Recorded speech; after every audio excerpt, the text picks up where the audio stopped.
Suppose a psychologist or psychiatrist hypnotized you. In that state, your conscious reasoning mind is suspended, and your subconscious is amenable to suggestion. And then he suggested to you that you were the President of the United States. Your subconscious would accept the statement as true. Your subconscious does not reason, choose, or differentiate, as does your conscious mind. You would assume all the airs of importance and dignity that you believe to be the legitimate concomitant of that position. If you were given a glass of water and told you were drunk, you would play the role of a drunkard to the best of your ability. If you told the psychiatrist that you were allergic to timothy grass, and he placed a glass of distilled water under your nose, telling you at the same time that it was timothy grass, you would generate all the symptoms of an allergic attack, and the physiological and physical reactions would be the same as if the water were actually timothy grass. If you were told that you were a beggar on Skid Row, your demeanor would immediately change, and you would assume the attitude of humble suppliance with an imaginary tin cup in your hand. In short, you may be made to believe that you are anything, such as a statue, dog, soldier, or swimmer, and you will act the part suggested with amazing fidelity to the nature of the suggestion, insofar as your knowledge extends of the characteristics of the thing that is suggested. Another important point to remember is that your subconscious mind always accepts the dominant of two ideas. That is, it accepts your conviction without question whether your premise is true or absolutely false. The modern scientific straight-line thinker looks at God as the infinite intelligence within his subconscious mind. He doesn't care whether people call it the superconscious, unconscious, subjective mind, living spirit almighty, or whether they call this supreme intelligence Allah, Brahma, Jehovah, reality, or spirit, or the all-seeing eye. The point is, it is there. It's within you. All the powers of the infinite are within you. God is spirit, however, and the spirit has no face, form, or figure. It is timeless, spaceless, and eternal. The same spirit indwells every man. This is why Paul says that thou stir up the gift of God which is in thee. You're also told the kingdom of God is within you, the book of Luke. Yes, God is in your thought, your feeling, your imagination. In other words, the invisible part of you is God. God is the life principle in you, boundless love, absolute harmony, infinite intelligence. Knowing that you can contact this invisible power through your thought, strip the whole process of prayer from mystery, superstition, doubt, and wonder. The Bible tells you the Word was God. The Word is the thought expressed, as you know. And based what you've already heard, every thought is creative and tends to manifest itself in your life according to the nature of your thought. It stands to reason that any time you discover the creative power, you have discovered God, as there's only one creative power. Not two, three, or 1,000, just one. Hear, O Israel. Israel means an illumined, awakened man.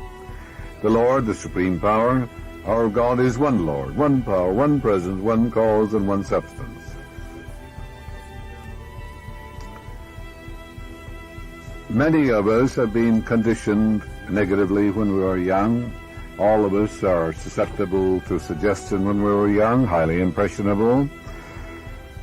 For example, supposing a man is, let us say, a sourpuss, or he has a nasty temper, or he complains about it, he can sit down every night prior to sleep, and also in the morning and the afternoon, and he can affirm as follows. He can write these in his subconscious, he can reprogram his mind, he can redirect it, he can write upon it, and the nature of the subconscious is compulsive. Therefore, he'll be compelled to become genial, cordial, a man of goodwill.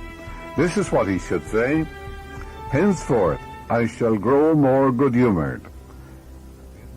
I shall have more joy and happiness and inner peace of mind. Every day I am becoming more and more lovable and understanding. I am now becoming the center of cheer, cordiality, and goodwill to all those around me, infecting them with good humor. This happy, joyous, and cheerful mood is now becoming my normal, natural state of mind, and I am grateful. He can take these statements, reiterate them, repeat them, remind himself that he's writing these in his deeper mind, and whatever is impressed in the subconscious mind comes forth as form, as function, as experience and event. For out of the heart of the subconscious are the issues of life. Many people have been victims of negative suggestions or negative conditioning or programming when they were very young. In all ages, the power of suggestion has played a part in the life and thought of man, in every period of time and in each country of the earth. In many parts of the world, it is the controlling power in religion. Suggestion may be used to discipline, control ourselves. There are constructive suggestions and there are also negative ones. Suggestion can be used to take control and command over others who do not know the laws of mind. In its constructive form, it is wonderful and magnificent. In its negative aspects, it is one of the most destructive of all the response patterns of the mind, resulting in inferiority, patterns of failure, suffering, sickness, and disease. From infancy on, the majority of us have been given many negative suggestions. Negative programming would be a better word. Not knowing how to reject them or thwart them, we unconsciously accepted them. Here are some of the negative suggestions resulting in negative programming of your subconscious mind. You were told, oh, you can't do that. Maybe someone said to you, you'll never amount to anything. Now you have an inferiority complex. They said, you mustn't do that, you'll fail. You haven't got a chance, you're all wrong, it's no use. It's not what you know, but who you know. The world is going to the dogs. What's the use? Nobody cares. It's no use trying so hard. Others said to you, oh, you're too old now, forget it, your memory is failing. Things are getting worse and worse, life is an endless grind. Others said to you, love is for the birds, and you just can't win.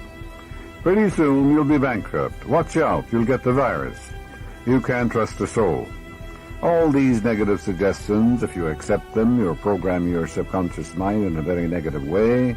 You'll have a sense of inferiority, inadequacy, and a sense of fear.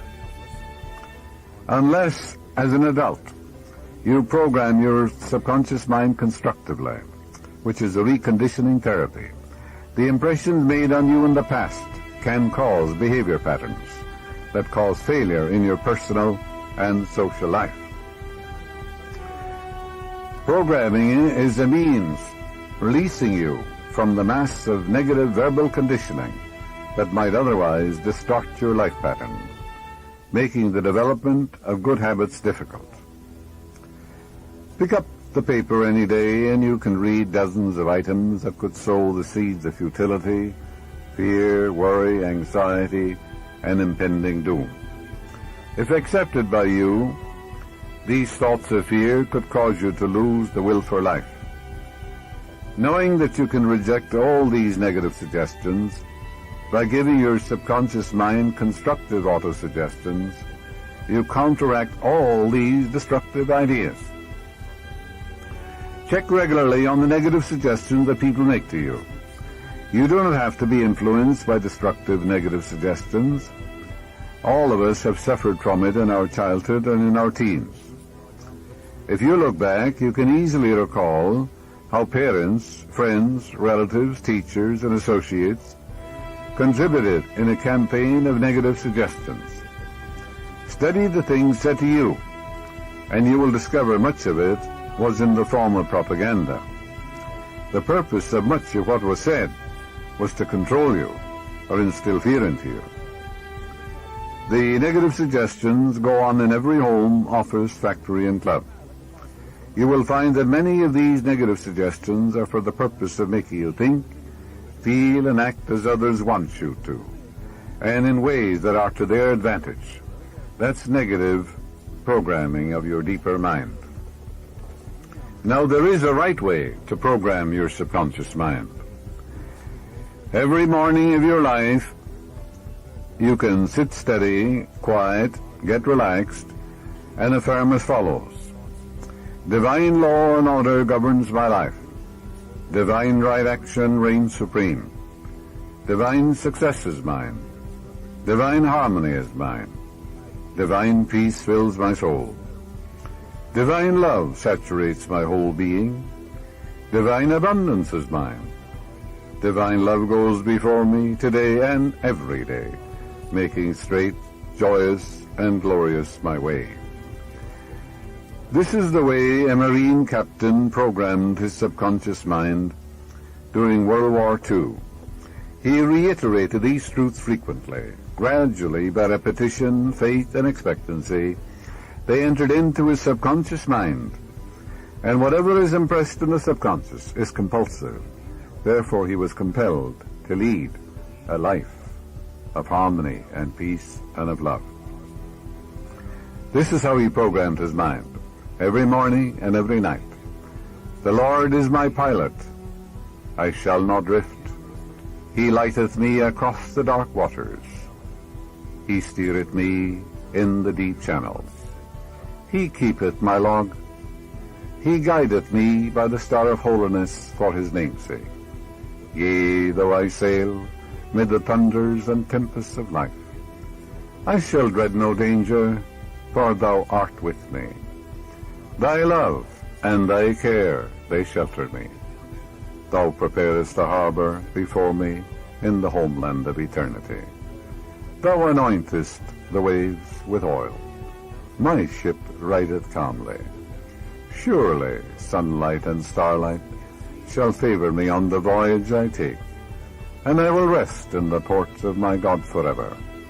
That's by J. Rogers, a merchant marine captain, written during World War II. It's a wonderful way you can do that too, every morning before you step into your automobile. You can sit down and repeat that and reiterate it, remind yourself of these truths. What are you doing? Aren't you programming? Aren't you writing into your subconscious mind? Aren't you feeding it life-giving patterns? And as you reiterate these things and remind yourself and announce these truths and believe in them, they sink into your subconscious mind and they become compulsive, for the nature of your subconscious mind is compulsive. Last year, speaking in New Orleans, at the Unity Temple there, a woman told me, she said there was a man used to come here, and he used to say quite frequently, there are a lot of hold-ups in my neighborhood. I remain open that night rather late, and I am going to be held up one of these nights. I'll probably be shot too. And they told him, stop making these negative suggestions. Stop thinking along that line. Well, he kept on doing it. He didn't pay any attention. He kept programming his subconscious negatively, and he was held up, and he was also shot. Now, that's the wrong way. He could have taken the 91st Psalm and said, I dwell in the secret place of the Most High. I abide in the shadow of the Almighty. I will say of the Lord, He is my refuge, my fortress, my God, in Him will I trust. Surely He shall cover me with His feathers, and under His wings shall I rest. And the truth shall be my shield and buckler. I shall not be afraid for the terror by night, or the arrow that flieth by day. He could have reiterated these truths. He could have realized the love of God surrounded him and enfolded him. Where he was, God was. He could have said to himself, Thou art my hiding place. Thou will compass me about with songs of deliverance. And then he would build up an immunity to all harm. These are spiritual antibodies that immunize you. You become God-intoxicated. And that's the right way to program your mind. Fear is faith upside down. Fear is faith in the wrong thing. We've had politicians running for office who've openly said to newsmen, one man in particular said, I lived in constant fear of assassination, even though he had bulletproof glass in front of him when he spoke, but he announced that to the reporters. Now, of course, he didn't, know the laws of mind, And that fear, he didn't know perhaps that he could cast out fear, but he could. I will fear no evil, for thou art with me. Thy rod and thy staff, they comfort me. The rod means the power, and the staff is your authority. To call upon, it'll answer you. One with God is a majority, and if God be for me, who can be against me? Thou art my hiding place. Thou shalt compass me about with songs of deliverance.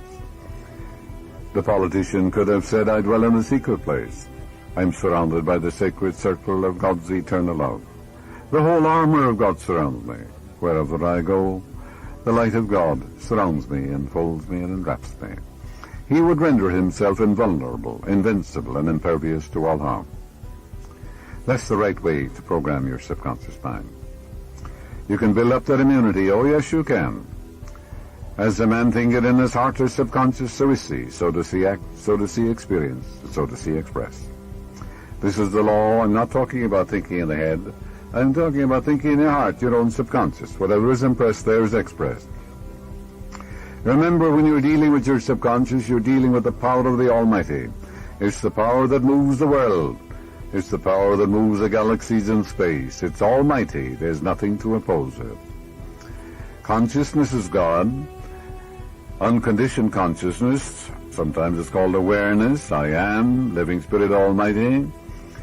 Your consciousness is the union of your conscious and subconscious mind. It's the sum total of your acceptances, your beliefs, your opinions, and your convictions. That's God. That's the only God you'll ever know. Your thought and feeling create your destiny. Consciousness is God because it is the only creative power in your life. And your thought and feeling, yes, is the father of all experience. If you talk about the Father within, well, what fathers everything? Your own thought and feeling. Your conscious and subconscious. Whatever your conscious and subconscious mind agree on, meaning the brain and the heart, comes to pass. True or false, good or bad. You're the one who's choosing. You mold and fashion your own destiny. Your faith in God is your fortune. And your faith should be in the goodness of God, in the land of the living, in the guidance of God, in the harmony of God, in the beauty and glory of the infinite. That's where it should be. You're told no manifestation cometh unto me, save I the Father draw it. The Father is your own thought and feeling. So whatever experiences come to us, there is an equivalent pattern in our subconscious mind. There's always a cause. And that cause, of course, is in our mind. A man said to me that he wanted to succeed and advance in life. In reality, he didn't. He had a subconscious pattern of failure. He had a sense of guilt and felt he should be punished. With his conscious mind, yes, he worked very hard. And he said to himself, in his intellect, oh, I worked very hard. But in his deeper mind, he was programmed and conditioned to failure. He had a sense of unworthiness and a belief which compelled him to fail. He had a picture of failing in his mind. He felt he should be punished, that he was a sinner. The law of your subconscious, you see, is compulsive. That's the power that I mentioned. That's the almighty power. It's the power of God. He learned to reprogram his mind by realizing that he was born to win, born to succeed, born to triumph, for the infinite power is within him. It knows no failure. It's almighty. It created all things. There's nothing to oppose it, challenge it, thwart it, or vitiate it, for it is almighty. It's the only power. Furthermore, he learned he was punishing himself. He started every morning and night and also during the day, and this is what he affirmed. Now you're writing this, he was writing this down with his conscious mind. And this is what he wrote. I am born to win. I'm born to succeed in my prayer life, my relationship with people, in my chosen work, and in all phases of my life. For the infinite is within me, and the infinite can't fail. It's the power of the Almighty moving through me. It's my strength. It's my power. It's my wisdom. Then he said, success is mine, harmony is mine, beauty is mine, divine love is mine, abundance is mine. He reiterated, repeated these truths. He reflected upon them. He reminded himself driving along the road before he went in to see a customer. He announced these truths regularly and systematically, and he didn't deny what he affirmed. And gradually he became a tremendous success because he succeeded in impregnating his subconscious mind by repetition, reminding himself, announcing these things, teaching his thoughts to dwell upon the great affirmatives of life. And as you do this regularly and systematically, wonders will happen in your life. When you were born, no one had to tell you how to find the mother's breast, you know. There was a subjective wisdom guiding you, directing you. Yes, the Bible says, I will write my laws in your inward parts. I will write them in your heart. I will be your God, and you shall be my people. So all the powers of the God are within you, and the laws and the truths of God are written in your own subjective mind. All the vital organs were controlled when you were born, when you were sound asleep. Every night of your life, that same intelligence governs all the vital organs of your body, your breathing, your inspiration, circulation of your blood, your digestion, your heartbeat, and all that. And that's the God presence within you. The presence and power of God are within you. The great eternal truths are there. They were inscribed in your heart before you were born. But all of us have been programmed since birth. Millions of people have been programmed with certain fears, false beliefs, taboos, and strictures and superstitions of the first water. As Quinby said in 1847, every child is like a little white tablet. Everybody comes along and scribbles something on it, you know. Grandmother, grandfather, clergymen, father, mother, sisters, brothers. We receive an avalanche of sights and sounds, beliefs and opinions, and don'ts and fears and doubts. You weren't born with any fears at all, you know. You weren't born with any prejudices. You weren't born with any creedal beliefs or any false or weird concepts of God or life. Where did you get them? Someone gave them to you. Someone programmed you, perhaps negatively. Many were told they were sinners in the hands of an angry God. I have talked to women, beautiful, attractive, well-educated. They wear black stockings. They think it's a sin to use rouge or makeup of any kind. Or wear gold. Oh, that's a terrible sin. To play cards. Cards are of the devil. Or attend movies. All these are sins. Well, when we look at them, they're frustrated, bottled up, inhibited, unhappy. I tell them to wake up, to dress for God. There's nothing in the universe evil. The whole world is here.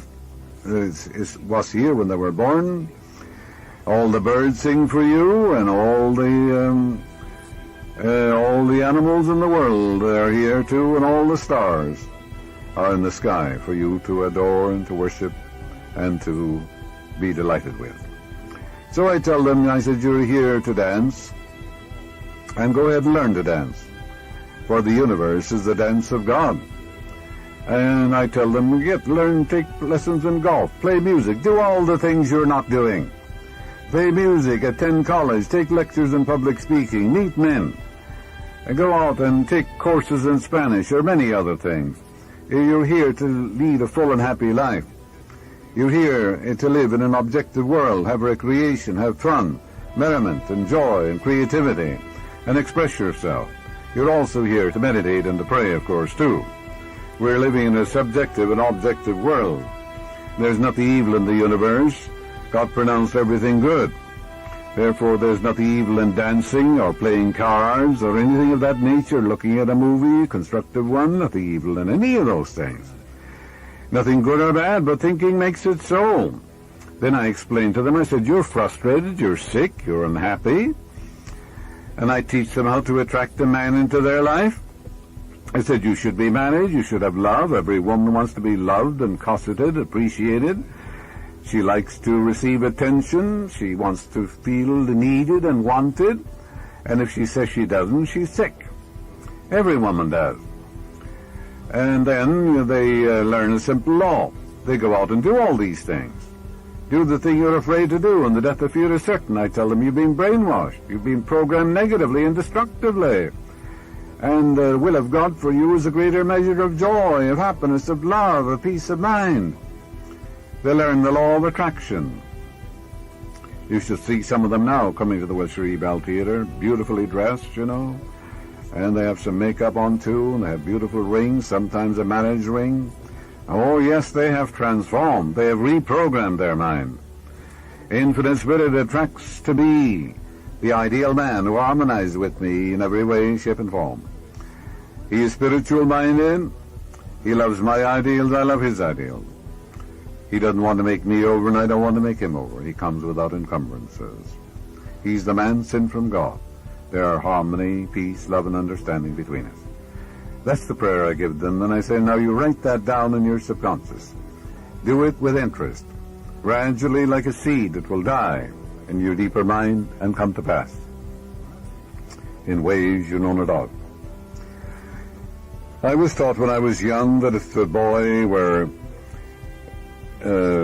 indoctrinated with a certain religious belief until he was 7, that no one could change him. Well, of course, it can be changed. It was rather difficult. The boy, of course, is being brainwashed. But they were referring, you see, to that negative conditioning of the mind.